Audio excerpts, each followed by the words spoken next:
مرد و زن بچے اور بچیاں بھی سبھی، مرد و زن بچے اور بچیاں بھی سبھی، علم حاصل کرو، علم حاصل کرو۔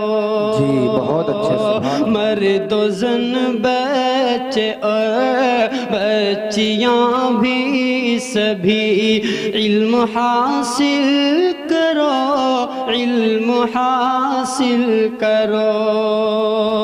یہی فرمان رب، یہی قول نبی، یہی فرمان رب، یہی قول نبی، علم حاصل کرو، علم حاصل کرو۔ زندگی کی اندھیروں بھری راہ میں،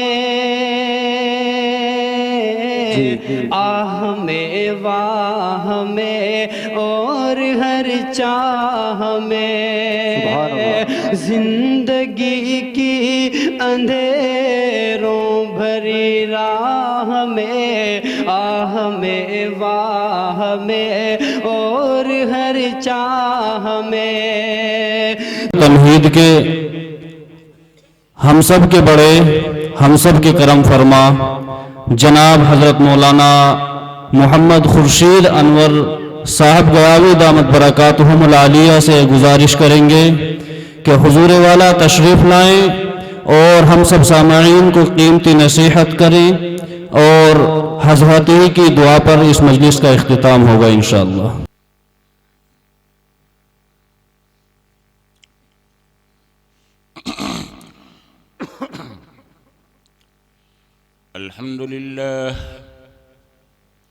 الحمد لله وحده، والصلاة والسلام على من لا نبي بعده، وعلى من حذا حذوه.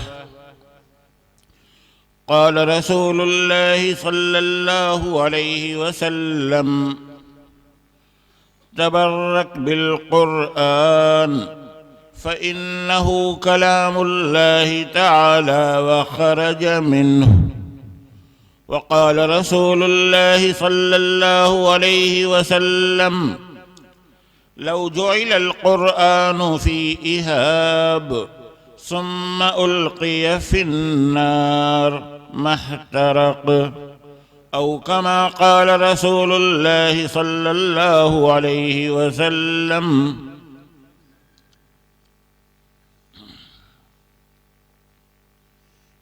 خدا کو یاد کیجئے، نبی کا ذکر کیجئے،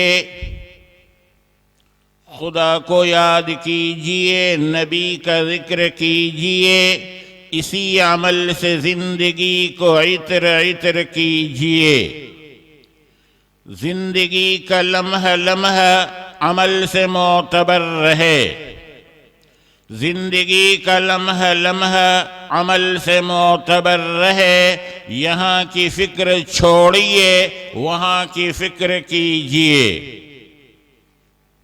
اور جو بھی پڑھتا ہے وہ ہو جاتا ہے دیوانہ تیرا، جو بھی پڑھتا ہے وہ ہو جاتا ہے دیوانہ تیرا۔ جانے کیا بات ہے قرآن تیرے پاروں میں۔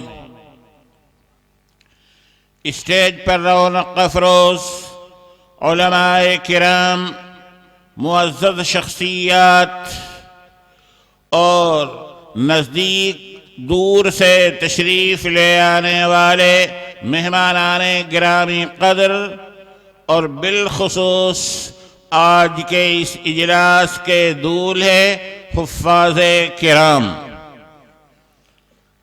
حضرات، آپ کا یہ شاندار اجلاس اپنی تمام تر خوبیوں کے ساتھ، اپنی جامعیت کے ساتھ، اپنی رعنائیوں اور زیبائیوں کے ساتھ مکمل ہو رہا ہے۔ اس سے پہلے اچھی اچھی تقریریں ہو چکی ہیں، اب مزید کسی تقریر اور بیان کی کوئی ضرورت نہیں ہے، اصل چیز تو عمل ہے۔ حضرات، چند لمحوں کے لیے مجھے حکم دیا گیا ہے کہ 2-4 باتیں کہہ کر دعا کرا دو، میں حکم کی تعمیل میں آ گیا ہوں، ورنہ تو سچی بات یہ ہے کہ اب آدھی رات سے زیادہ کا وقت ہو چکا ہے، مستجاب اور مقبول دعا کی گھڑیاں شروع ہو چکی ہیں۔ اس وقت اللہ تعالیٰ کی خاص تجلیات اس آسمان دنیا پر نزول فرما رہی ہیں، یہ وقت دعا ہے۔ لیکن چند لمحوں کے لیے کچھ باتیں عرض کیے دیتا ہوں۔ حضرات، آپ جانتے ہیں کہ جب زمین پیاسی ہوتی ہے تو خالق کائنات آسمان سے رحمت کی بارش برساتا ہے، جس سے خشک زمین لہلہانے لگتی ہے، ہری ہری دھوپ ہر طرف اگ جاتی ہے۔ اسی طریقے سے جب دل کی دنیا پیاسی ہوتی ہے تو خالق کائنات آسمان سے ہدایت کی بارش برساتا ہے۔ اسی بارش کا نام وحی الہی ہے، اور جس بندے پر یہ بارش برستی ہے، وحی نازل ہوتی ہے، وہ اللہ کا نبی اور رسول کہلاتا ہے۔ اور جو خوش نصیب بندے اپنے دل کی پیاس اس بارش سے بجھاتے ہیں اور دل کی دنیا کو آباد، سرسبز و شاداب اور ہری بھری کرتے ہیں، وہ مسلمان اور ایمان والے کہلاتے ہیں۔ اللہ تعالیٰ کی رحمت ہے کہ اس کائنات پر آنے والا سب سے پہلا انسان اللہ کا سب سے پہلا نبی ہوا۔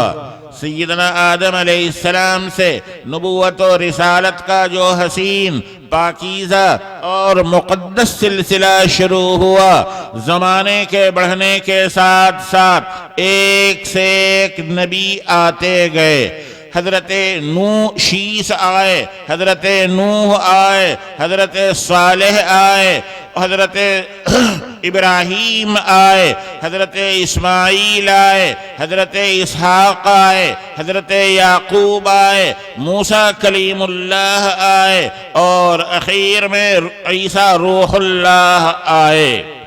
اللہ تعالیٰ نے ان نبیوں کی نبوت کو اور ان رسولوں کی رسالت کو ثابت کرنے کے لیے معجزے عطا فرمائے ہیں۔ زمانے کے حالات اور تقاضے کے مطابق جس کا قوم نے مطالبہ کیا تھا، معجزے دیے گئے تھے، مگر ان معجزوں میں بڑے معجزے، علمی معجزے تھے۔ اللہ تعالیٰ نے حضرت ابراہیم علیہ السلام پر آسمان سے صحیفے نازل فرمائے، حضرت موسیٰ علیہ السلام کو توریت دی، حضرت داؤد علیہ السلام کو زبور دی، حضرت عیسیٰ علیہ السلام کو انجیل دی گئی۔ مگر یاد رکھیے کہ یہ سب آسمانی کتابیں ہیں، یہ مکمل نہیں ہیں۔ مکمل اور آخری کتاب سب سے بڑے پیغمبر کو دی گئی، اور وہ ہے قرآن۔ اللہ کے سب سے بڑے پیغمبر سیدنا محمد الرسول اللہ صلی اللہ علیہ وسلم کو اللہ کی سب سے بڑی کتاب دی گئی ہے۔ حضرات، توریت بھی اللہ کی کتاب ہے، زبور بھی اللہ کی کتاب ہے، انجیل بھی اللہ کی کتاب ہے۔ یہ صرف کتابیں ہیں مگر کلام الہی نہیں ہیں۔ کتاب کا مطلب یہ ہے کہ اللہ نے ایک مضمون فرما دیا، یعنی مضمون کے بارے میں اشارہ ہوا، وہ مضمون تیار ہو گیا، اسی کا نام ہے کتاب، مگر اس کتاب کو اللہ نے خود پڑھا نہیں ہے، اس کی تلاوت نہیں کی ہے، اس کی قرات نہیں کی ہے، لیکن قرآن اللہ کی وہ کتاب ہے جو صرف کتاب نہیں ہے بلکہ کلام الہی ہے۔ اللہ نے خود قرآن پڑھا ہے، اللہ نے قرآن کی تلاوت کی ہے، اللہ نے توریت نہیں پڑھی، زبور نہیں پڑھی، انجیل نہیں پڑھی، مگر قرآن اللہ نے پڑھا ہے، قرآن کی تلاوت اللہ نے کی ہے۔ حضرات، سب سے پہلے قرآن کے پڑھنے والے اللہ تعالی ہیں۔ جب اللہ تعالیٰ نے قرآن کو پڑھا تو وہ قرآن لوح محفوظ میں آ گیا، لوح محفوظ سے سیدنا جبریل امین کے سینوں میں آیا، حضرت جبریل امین کے مبارک سینے سے پھر اس آسمان کے اوپر جو بیت العزت ہے اس میں آیا، پھر اس کے بعد رسول اللہ صلی اللہ علیہ وسلم کے مبارک سینے میں 23 سالوں میں تھوڑا تھوڑا کر کے اتارا گیا۔ آپ صلی اللہ علیہ وسلم نے اپنی مبارک زبان سے اور پیارے پیارے ہونٹوں سے اس قرآن کو پڑھا، پڑھایا، صحابہ کو سکھایا، صحابہ نے تابعین کو سکھایا، تابعین نے تبع تابعین کو سکھایا، یہاں تک کہ ہر زمانے والے نے دوسرے زمانے والوں کو سکھایا۔ آج 1400 سال کے بعد للیانہ کے اس جامع ازہر میں جو قرآن پڑھا جا رہا ہے وہی قرآن ہے جو لوح محفوظ میں تھا، جبریل امین کے سینے میں تھا، بیت العزت میں تھا، رسول اللہ صلی اللہ علیہ وسلم کے مبارک قلب میں تھا، آپ کے پاکیزہ سینے مبارک میں تھا۔ آپ نے اپنی زبان سے پڑھا، مبارک ہونٹوں سے اس کو ادا کیا۔ اب ذرا سوچئے گا، یہ چھوٹے چھوٹے بچے، معصوم بچے جو قرآن پڑھ رہے ہیں، قرآن کے حافظ ہو گئے، تو آپ بتائیے کہ سب سے پہلے حافظ کون ہے؟ سب سے پہلے حافظ قرآن کے اللہ تعالیٰ ہیں۔ قرآن کریم میں فرمایا گیا اِنَّا نَحْنُ نَزَّلْنَا الذِّكْرَ وَإِنَّا لَهُ لَحَافِظُونَ، ہم نے ہی قرآن کو نازل کیا ہے اور ہم ہی اس کی حفاظت کرنے والے ہیں۔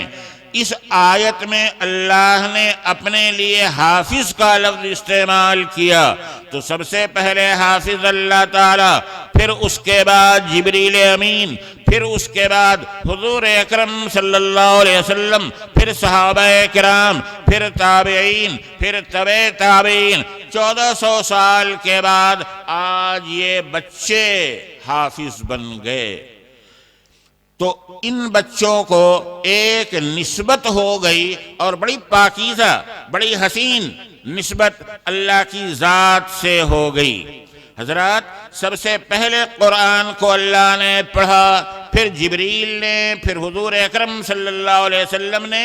یہ بچے اسی قرآن کو پڑھ رہے ہیں، یاد کر رہے ہیں، تو ان بچوں کے سینوں کا کنیکشن رسول اللہ صلی اللہ علیہ وسلم کے مبارک سینے سے ہو گیا، اور آپ کے سینے کا کنیکشن، پاکیزہ تعلق حضرت جبریل سے تھا، اور جبریل کا تعلق لوح محفوظ سے تھا، اور لوح محفوظ میں جو کچھ تھا وہ اللہ کی طرف سے تھا۔ تو ان بچوں کے سینوں کا تعلق سرور کونین صلی اللہ علیہ وسلم کے مبارک دل سے ہو گیا۔ دنیا اور دنیا کی ساری دولت اس عظیم نعمت کے سامنے ہیچ ہے۔ بھلا سوچئے کس قدر قابل احترام وہ سینہ ہے جس کا تعلق، جس کا کنیکشن رسول اللہ صلی اللہ علیہ وسلم کے مبارک سینے سے ہو جائے۔ اسی طرح جب یہ بچے قرآن کو زبان سے پڑھتے ہیں، ہونٹوں سے ادا کرتے ہیں، تو ان کی زبان اور ان کے ہونٹوں کا کنیکشن رسول اللہ صلی اللہ علیہ وسلم کی مبارک زبان سے ہوا۔ آپ کے مبارک ہونٹوں سے ہوا، اور سرکار کی زبان کا تعلق حضرت جبرائیل سے تھا، اور حضرت جبرائیل کے پاس جو کچھ تھا وہ لوح محفوظ سے آیا تھا، لوح محفوظ میں جو کچھ تھا وہ اللہ تعالیٰ کی ذات سے آیا تھا۔ تو ان بچوں کی زبانوں کا، ان کے مبارک ہونٹوں کا کنیکشن رسول اللہ صلی اللہ علیہ وسلم کی مبارک زبان اور آپ کے پیارے پیارے ہونٹوں سے ہو گیا، اور رسول اللہ کے واسطے سے حضرت جبرائیل کے ساتھ ان کا تعلق ہوا، حضرت جبرائیل کے واسطے سے لوح محفوظ کے ساتھ ان کا تعلق ہوا، لوح محفوظ کے واسطے سے اللہ کے نور کے ساتھ ان بچوں کا تعلق ہو گیا۔ اللہ کی ذات سے قرآن کی شکل میں جو نور نکلا ہے وہ نور ان بچوں کے سینوں میں آ گیا۔ کس قدر خوش نصیب ہیں یہ بچے، اور کس قدر خوش نصیب ہیں ان کے ماں باپ، کس قدر خوش نصیب ہیں ان کے اساتذہ، کس قدر خوش نصیب ہیں ان کے خاندان والے، اور کس قدر خوش نصیب ہیں مدرسے کے سلسلے میں تعاون کرنے والے، جہاں اللہ کی کتاب قرآن کو حفظ کرایا جا رہا ہے۔ حضرات، قرآن کریم سراپا معجزہ ہے جس کا مقابلہ نہیں کیا جا سکتا، مگر حدیث کی روشنی میں دو معجزے بیان کر رہا ہوں۔ قرآن سے پہلے ابھی آپ نے سنا انجیل آئی، انجیل سے پہلے زبور آئی، زبور سے پہلے توریت آئی، مگر توریت، انجیل، زبور کسی کا کوئی ایک بھی حافظ نہیں ہوا، توریت کا کوئی حافظ نہیں۔ آج آپ یہود سے، ان کے ربیوں سے، ہمارے علماء کو مولوی اور عالم کہا جاتا ہے، یہودی علماء کو ربی کہا جاتا ہے، ان کے ربیوں سے پوچھ لیجئے کیا تم میں کوئی توریت کا حافظ ہے؟ بالکل نہیں۔ وہ کہیں گے پوری توریت کا ہم میں کوئی حافظ نہیں ہے۔ ایک واقعہ پیش آیا تھا، فارس، جس کا پرانا نام فارس ہے اور موجودہ نام ایران و عراق۔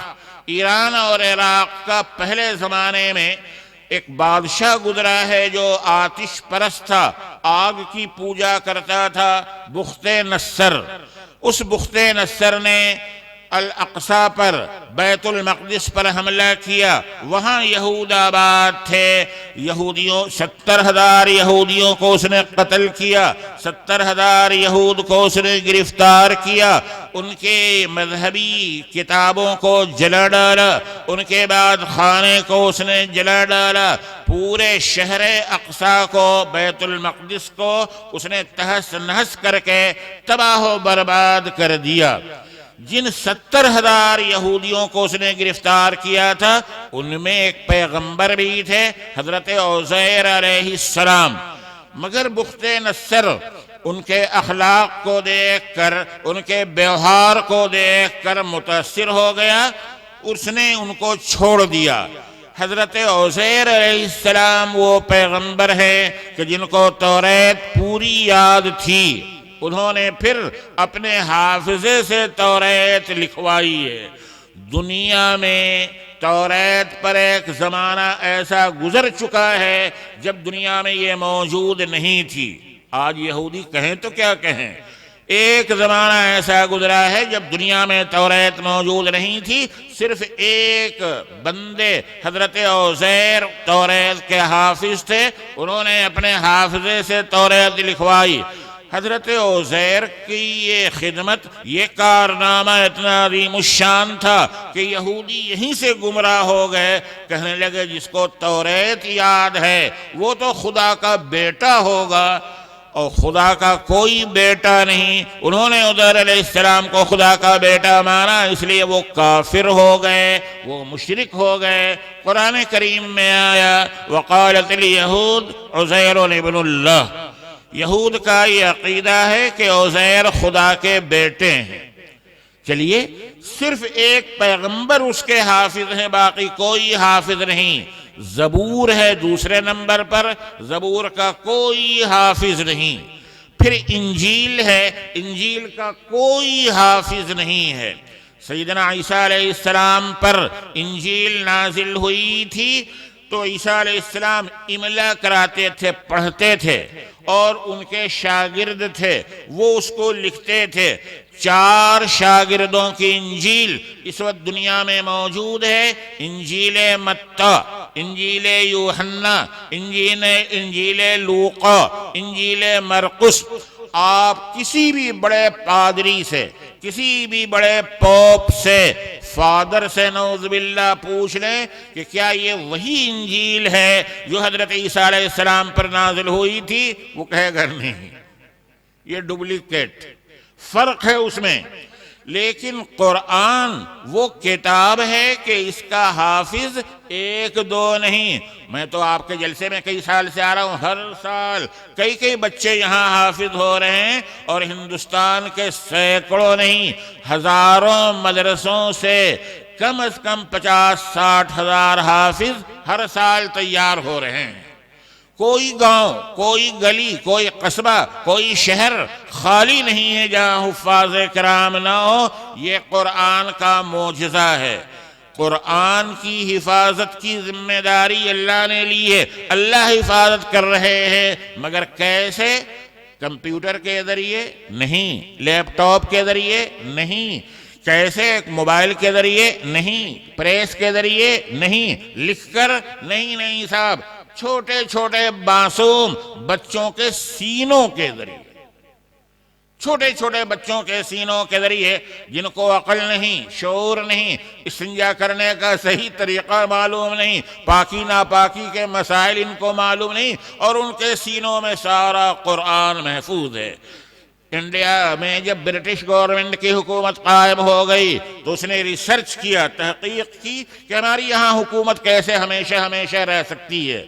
اس نے نتیجہ نکالا کہ جب تک قرآن موجود ہے ہم انڈیا میں صحیح طریقے پر ہمیشہ کی حکومت نہیں کر پائیں گے۔ اگر ہمیں انڈیا پر ہمیشہ کی حکومت چاہیے تو قرآن کو ختم کرنا ہوگا۔ لندن سے لائے گئے بڑے بڑے پادری اور بڑے بڑے لوگ قرآن کریم کو خرید کر یا تو جلا رہے تھے یا دریا میں ڈال رہے تھے۔ پریس سے قرآن کو لے لیتے، پریس کو بند کر دیتے، اور کتب خانوں کے کتب خانے خالی کر دیے کہ قرآن کو ہم ختم کر دیں گے۔ ایک بیچارے سیدھے سادے مولوی صاحب ایک افسر کے پاس گئے، کہنے لگے کیا کر رہے ہو؟ کہا ہم قرآن کو دنیا سے مٹا کر رہیں گے۔ انہوں نے کہا اچھا قرآن کو مٹاؤ گے؟ تم مٹا نہیں سکتے۔ پھر انہوں نے ایک چھوٹے بچے کو بلایا، وہ حافظ تھا، کہا بیٹے قرآن سنا۔ اب جو شروع ہوا الحمدللہ رب العالمین سے لے کر پڑھتے 1 پارے 2 پارے 3 پارے وہ پڑھتا جا رہا ہے۔ انگریز افسر سر پکڑ کر کے بیٹھ گیا، کہنے لگا جب قرآن بچوں کے سینوں میں ہے تو ہم اسے کیسے ختم کر سکتے ہیں؟ قرآن کو ختم نہیں کیا جا سکتا۔ وہ پڑھا لکھا تھا، سمجھ گیا انجیل کا کوئی ان کے ہاں حافظ نہیں، اور قرآن کے ہزاروں کیا لاکھوں حافظ ہندوستان میں اب بھی موجود ہیں۔ کہنے لگا چھوڑو، یہ ہم لوگوں کی خام خیالی تھی، قرآن کو ختم نہیں کیا جا سکتا۔ تو قرآن کا ایک معجزہ یہ ہے کہ چھوٹے چھوٹے بچوں کے سینوں میں آ جاتا ہے۔ قرآن کریم کا دوسرا معجزہ یہ ہے کہ اگر قرآن کریم کو چمڑے کے ایک تھیلے میں رکھا جائے یا خود چمڑے کو صاف کر کے قرآن اس پر لکھا جائے اور اس کو آگ میں ڈالا جائے تو دنیا کی آگ میں یہ طاقت نہیں ہے کہ اس چمڑے کو جلائے جس پر قرآن لکھا ہے یا جس میں قرآن رکھا گیا ہے۔ تو جہنم کی آگ میں بھی یہ طاقت نہیں ہے کہ اس سینے کو چھو بھی سکے جس میں قرآن محفوظ ہے، اس زبان کو چھو بھی سکے جس زبان سے قرآن پڑھا جاتا ہے، اور ان ہونٹوں کو بھی چھو سکے جن ہونٹوں سے قرآن پڑھا جاتا ہے۔ حضرات، کون ہم میں ایسا ہے جو اپنے آخرت کے بارے میں یقین رکھتا ہو؟ نہیں صاحب، انبیاء علیہ السلام تو بخشے بخشائے ہیں، جنت بنائی ہی گئی ان کے لیے ہے۔ صحابہ کرام بھی انشاءاللہ جنتی ہیں. صحابہ کے علاوہ جتنے لوگ ہیں چاہے کوئی کتنا ہی بڑا کیوں نہ ہو, کسی کو اپنے بارے میں یقین نہیں کہ آخرت میں کیا ہونے والا ہے. بالکل یہی عقیدہ ہے, چاہے آدمی نمازی ہو, حاجی ہو, اور عالم ہو, فاضل ہو, پیر ہو, خواجہ ہو, سب کچھ ہو, مگر کسی کو یقین نہیں کہ آخرت میں اللہ تعالیٰ کیا برتاؤ کریں گے اور اس کا آخری ٹھکانہ کیا ہوگا. جنت کا ملنا کوئی یقینی نہیں, لیکن ہاں ایک نسخہ ہے, اگر اس نسخے کو اپنا لیا جائے گا تو جنت کا ٹکٹ بالکل کنفرم, RAC نہیں, ویٹنگ نہیں, بالکل کنفرم. اور نسخہ یہ ہے کہ اپنے ہونہار بچے میں سے کم از کم ایک کو حافظ قرآن بنا دیا جائے تو انشاءاللہ وہ بچہ بھی جنتی, ماں باپ بھی جنتی, اور خاندان کے کم سے کم 10 آدمی کے لیے جنت کا ٹکٹ کنفرم ہو جائے گا. وقت ختم ہو رہا ہے اس لیے میں بات مختصر کر رہا ہوں. بتائیے ہم میں ایسا کون ہے جو جنت کا کنفرم ٹکٹ لینے کا خواہش مند نہ ہو؟ کون ہے جس کو جنت کا ٹکٹ نہیں چاہیے اور جنت نہیں چاہیے؟ ہر ایک کے لیے جنت چاہیے, اور جنت ہی آخری منزل ہے. اس کے لیے بھائیو انتہائی آسان نسخہ ہے کہ آپ اپنے بچوں میں سے کم ایک بچے کو حافظ قرآن ضرور بنائیں, تو آپ کے لیے اور گھر والوں کے لیے, خاندان کے دوسرے لوگوں کے لیے جنت کا ٹکٹ بالکل کنفرم ہے. حضرات, ان بچوں کے سینوں میں کیا آ گیا؟ آپ کہیں گے قرآن آ گیا. قرآن کیا ہے؟ میں انتہائی اختصار کے ساتھ ایک بات سنا دوں.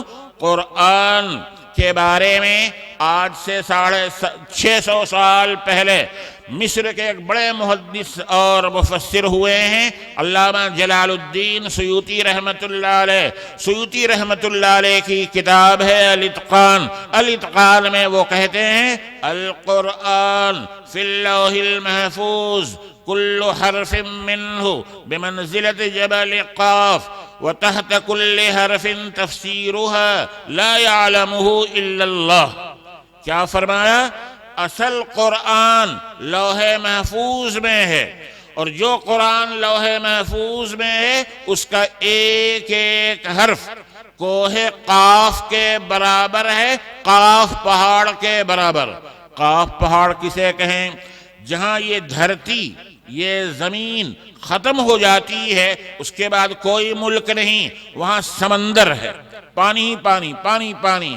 پھر جہاں پانی بھی ختم ہو جائے, سمندر بھی ختم ہو جائیں, اس کے بعد پہاڑی سلسلہ ہے. گولائی میں پوری دنیا کو, ایک ایک ملک کو, تمام سمندروں کو وہ پہاڑی سلسلہ گھیرے ہوئے ہے. گولائی میں اس پہاڑی سلسلے کا نام کوہ قاف, قاف پہاڑ. قرآن کا ایک ایک حرف اس پہاڑ کے برابر ہے.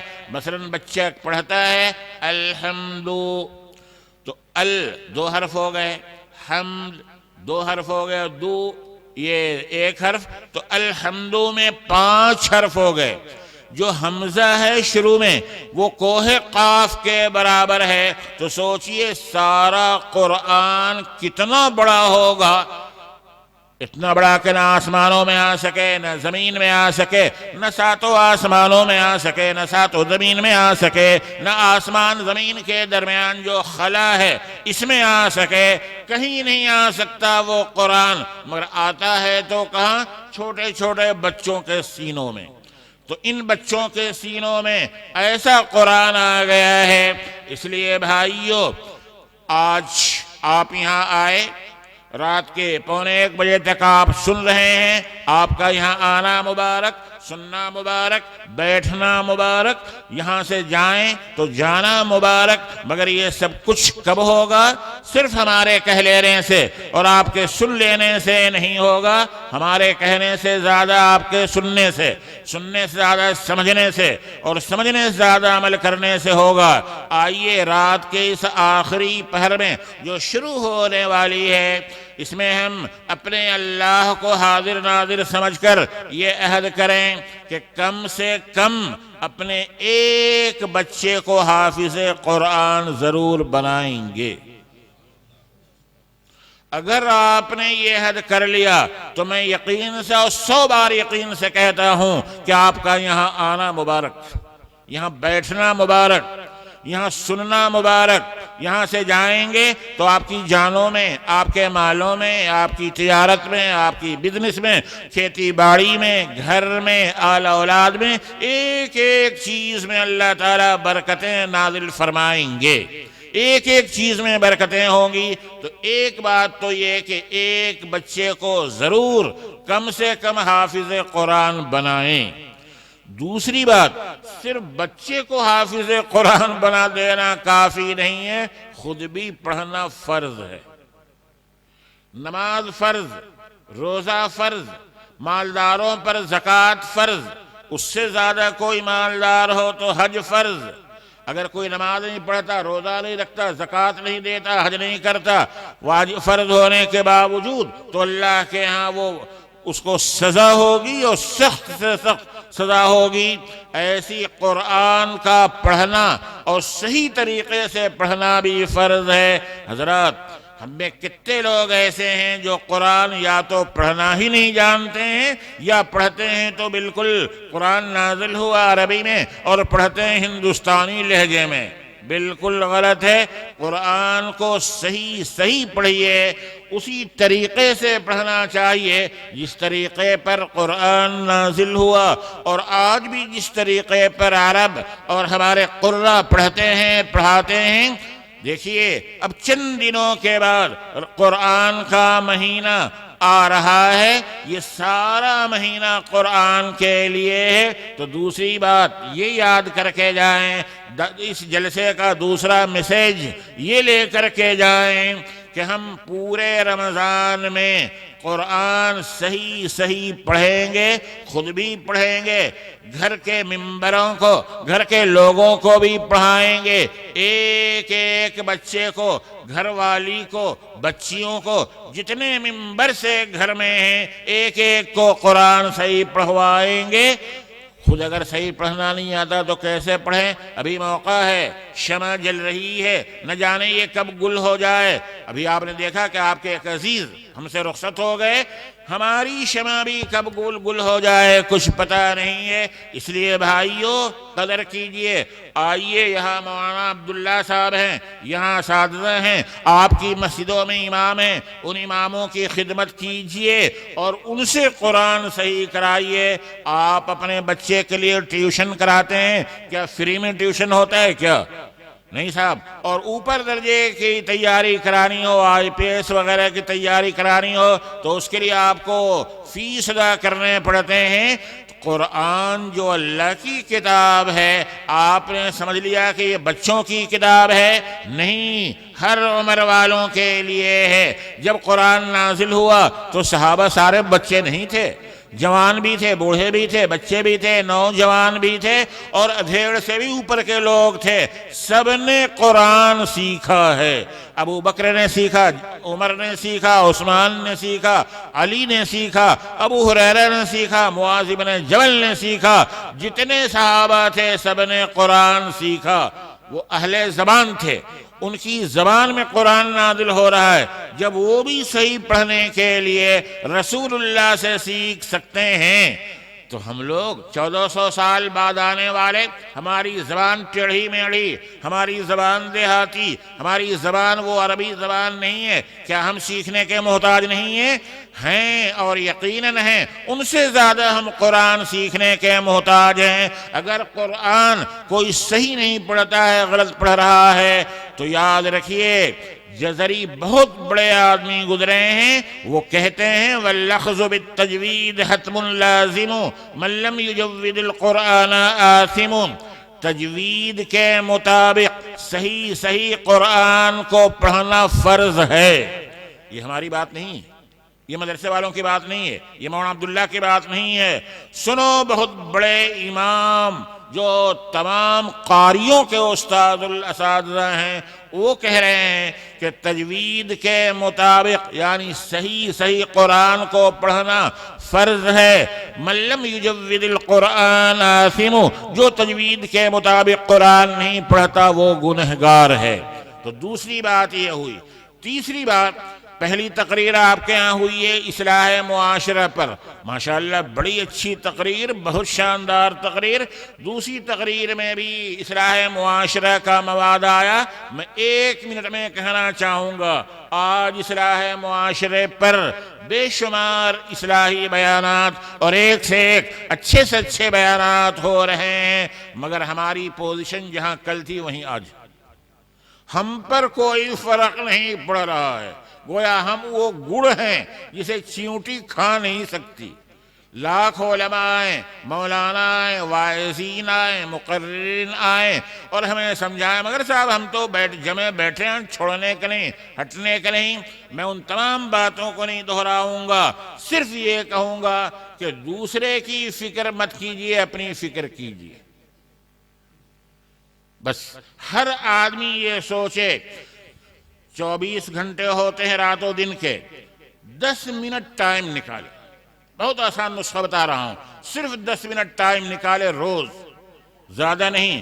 تنہائی میں بیٹھے، جہاں کوئی نہ ہو، نہ گھر والی ہو، نہ بچے ہوں، نہ رشتہ دار ہوں، ایک جگہ، کوئی ضروری نہیں مسجد ہی میں، مسجد میں ہو، گھر کے کونے میں ہو، جنگل میں ہو، دکان میں ہو، کھیت میں ہو، کہیں بھی ہو، 10 منٹ ٹائم نکالیے اور ذرا سر جھکا کر توجہ ڈالیے دل پر، اور یہ خیال کیجئے کہ آج کے 24 گھنٹے میں کتنے کام ہم نے صحیح کیے ہیں، کتنے کام غلط کیے ہیں۔ اپنا حساب خود لیجئے۔ کسی کمپیوٹر کی ضرورت نہیں ہے اور کسی چیز کی ضرورت نہیں، خود آپ کا یہ کمپیوٹر بتائے گا کہ آپ نے کتنے کام صحیح کیے ہیں، کتنے کام غلط کیے ہیں۔ جو کام آپ نے صحیح کیے اس پر اللہ کا شکر ادا کیجئے، اور جو کام غلط ہوئے ہیں کوشش کیجئے کہ کل نہیں کریں گے۔ پھر کل بیٹھیے اور کل بیٹھنے کے بعد پھر سوچئے کہ کل جو ہم نے سوچا تھا کہ یہ کام نہیں کرنا، آج پھر کر لیا، ہائے افسوس، ہم وہی کام کر رہے ہیں۔ روزانہ 10 منٹ آپ ٹائم نکال لیجئے اور ہر کوئی اپنی فکر کرے، پہلے دوسروں کی فکر بعد میں۔ آج ہم دوسروں کی فکر تو ضرور کرتے ہیں، اپنی فکر نہیں کرتے، اس لیے اصلاح نہیں ہو رہی ہے۔ ہر کوئی اپنی فکر کرے۔ کون نہیں جانتا مسلمان کہ شراب اچھی چیز نہیں ہے، زنا اچھی چیز نہیں ہے، جھوٹ بولنا اچھی چیز نہیں ہے، فلاں چیز اچھی چیز نہیں ہے، ہر کوئی جانتا ہے، اسے دہرانے کی ضرورت نہیں۔ ہم وہ نسخہ بتا رہے ہیں جس نسخے سے آٹومیٹک طریقے پر یہ چیزیں چھوٹ جائیں گی۔ 10 منٹ کا ٹائم نکالیے، چاہے آپ کہیں بھی رہیں۔ ہمیں کرنا کیا چاہیے اور کر کیا رہیں، مگر ان 10 منٹوں میں کسی غیر کا خیال نہ آئے، بالکل نہ ڈیوٹی پر جانے کا، نہ اسکول میں جانے کا، نہ آفس میں، نہ دکان کھولنے، نہ بزنس پر جانے، نہ کھیتی باڑی، کوئی خیال نہ آئے۔ مومن خان دلی کا بہت بڑا شاعر ہوا ہے، مومن خان کہتا ہے تم میرے پاس ہوتے ہو گویا، تم میرے، اللہ کو کہہ رہے ہو، تم میرے پاس ہوتے ہو گویا جب کوئی دوسرا نہیں ہوتا۔ اسی کو کہتے ہیں مراقبہ۔ یہ کیجئے، انشاءاللہ خود اصلاح ہو جائے گی۔ اسی کو حق کانپوری صاحب نے، جو بھی چند سال ہوئے، 2-3 سال پہلے ان کا انتقال ہوا ہے، وہ کہتے ہیں میرے دل میں بسنے والے یہ نقاب رخ الٹ دے، میرے دل میں بسنے والے یہ نقاب رخ الٹ دے کہ یہاں تیرے علاوہ کوئی دوسرا نہیں ہے۔ بس دل پر توجہ ڈالیں، اللہ کا دھیان کریں، اور پھر یہ سوچیں کون سے کام ہم نے صحیح کیے، کتنے کام غلط کیے۔ ان غلط کاموں کو آہستہ آہستہ، ایک بیگ تو چھوڑنا بہت مشکل بھائی ہو، آج کل ایک کام نہیں کریں گے، پرسوں ایک کام نہیں کریں گے، ترسوں ایک کام نہیں کریں گے، انشاءاللہ ایک کر کے سب کام چھوٹ جائے گا، پھر آپ نمونے کے مسلمان بن جائیں گے۔ اگر آپ یہ 3 میسیج آج لے کر جا رہے ہیں، ایک بچے کو حافظ ضرور بنائیں گے، رمضان سے خود اور گھر کے ہر فرد کو ایک ایک ممبر کو قرآن ضرور پڑھوائیں گے، اور صرف رمضان ہی میں نہیں، سال کے 11 باقی مہینوں میں بھی، پورے سال۔ اور تیسری بات، اپنے بارے میں خود ہم حساب کریں، کتنا کام ہم صحیح کر رہے ہیں، کتنا کام غلط کر رہے ہیں، آپ کو کسی کی ضرورت نہیں، انشاءاللہ خود ٹھیک ہو جائیں گے۔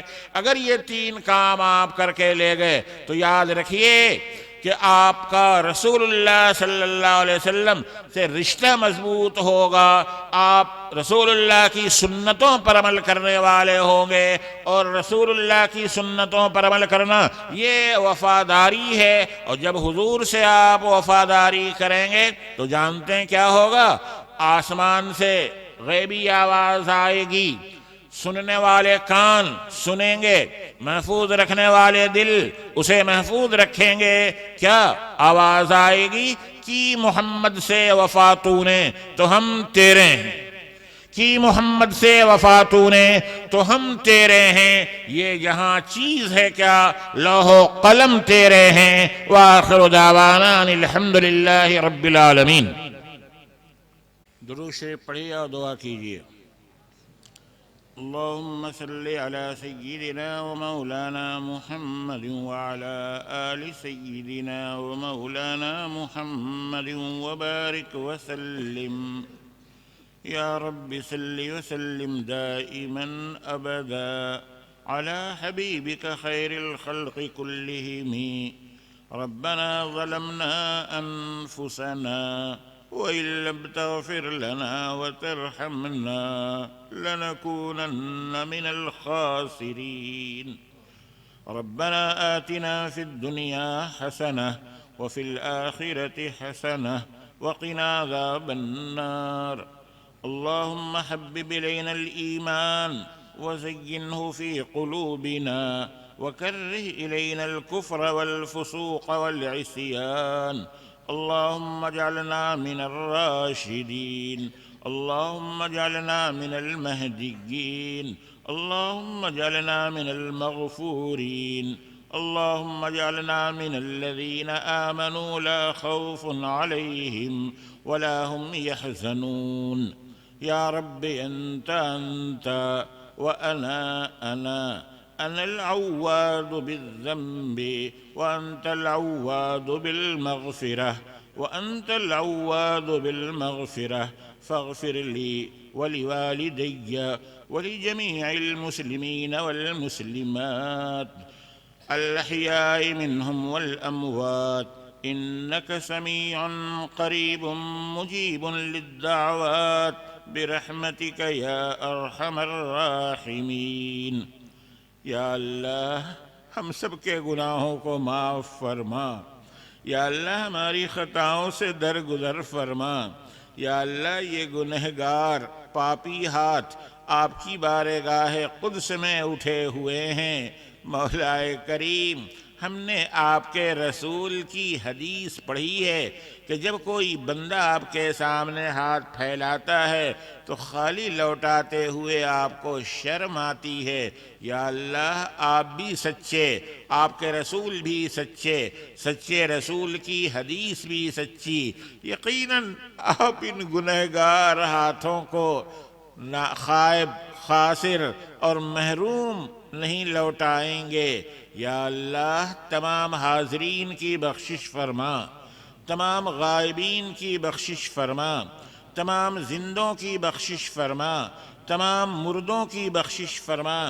آج ہمارے جو عزیز محمد احمد ہم سے رخصت ہو کر آپ کی رحمت میں چلے گئے، یا اللہ ان کی بال بال مغفرت فرما۔ جتنے حاضرین یہاں ہیں ان کے جو اعزاء و اقارب جوار رحمت میں منتقل ہو گئے، یا اللہ انہیں کروٹ کروٹ جنت نصیب فرما۔ یا اللہ پوری امت کی بخشش فرما دیجئے۔ یا اللہ پوری امت کی بخشش فرما دیجئے۔ یا اللہ جو ہم میں بیمار ہیں انہیں شفاء کلی نصیب فرما۔ یا اللہ چاہے ظاہری بیماری ہو یا باطنی بیماری ہو، جسمانی بیماری ہو یا روحانی بیماری ہو، مولائے کریم ہر قسم کی بیماری سے انہیں شفا نصیب فرما۔ جو پریشان حال ہیں ان کی پریشانیوں کو دور فرما۔ یا اللہ جو لوگ ذہنی ٹینشنوں اور الجھنوں میں مبتلا ہیں انہیں چین اور سکون نصیب فرما۔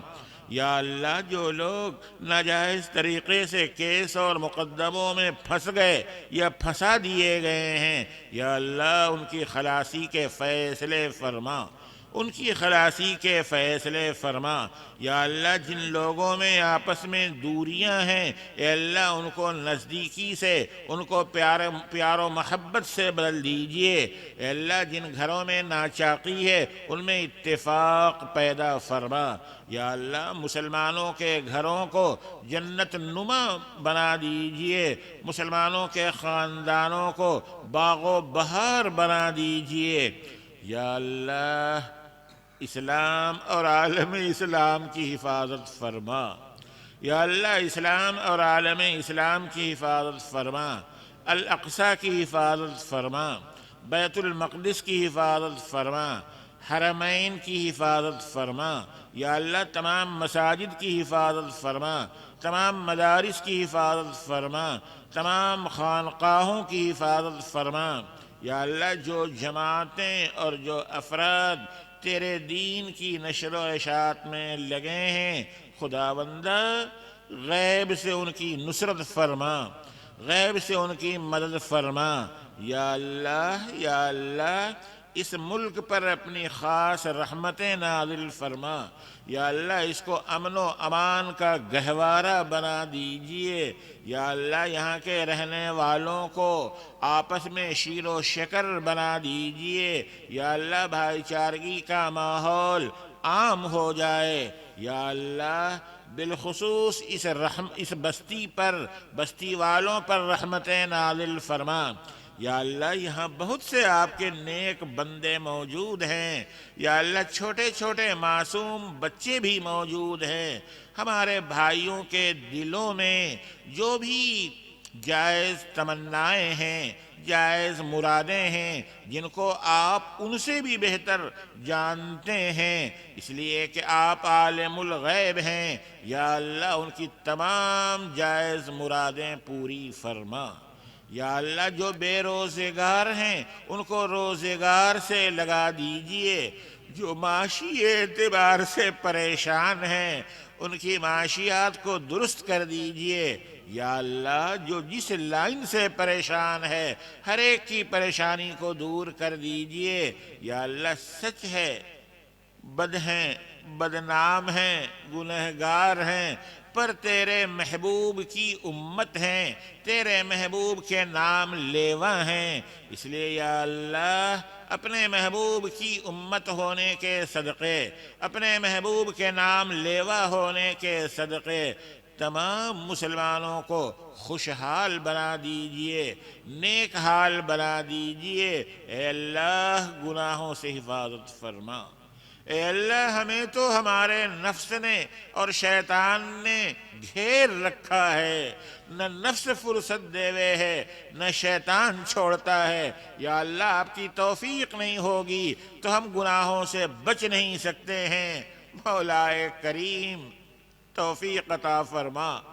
گناہوں سے ہم توبہ کرتے ہیں، یا اللہ جھوٹ سے توبہ کرتے ہیں، شراب نوشی سے توبہ کرتے ہیں، لڑنے جھگڑنے سے توبہ کرتے ہیں، ناجائز کیس اور مقدمہ بازی سے توبہ کرتے ہیں۔ یا اللہ ہماری توبے کو قبول فرما۔